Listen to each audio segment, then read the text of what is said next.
বুখারী শরীফে এসেছে প্রতি রমজান মুবারকে হযরতে জিবরাইল আসতেন, হুজুরকে বলতেন, হুজুর আপনি তেলাওয়াত করেন, আমি শুনি, যতটুক নাজিল হয়েছে পড়েন। হুজুর পড়তেন, জিবরাইল শুনতেন, আবার জিবরাইল পড়তেন, হুজুর শুনতেন।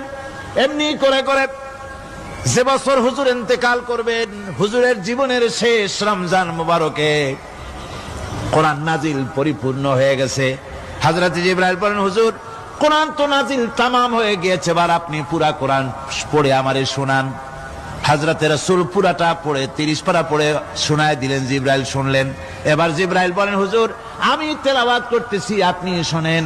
হযরতে জিবরাইল 30 পারা পড়লেন, হুজুর শুনলেন। আবার হযরত জিবরাইল বলেন, হুজুর এবার আবার আপনি পড়েন। হুজুর পড়লেন, জিবরাইল শুনলেন, আবার জিবরাইল পড়লেন, হুজুর শুনলেন। তার মানে হলো হুজুর যে বছর ইন্তেকাল করলেন, ওই বছরের রমজান মুবারকে হযরত জিবরাইল 2 বার পড়েছেন, হুজুর শুনেছেন, আর হুজুর 2 বার পড়েছেন, জিবরাইল শুনেছেন, যাতে করে একটা জের জবর, একটা আয়াত, একটা সেমিকোলন যেন বাদ না পড়ে যায়।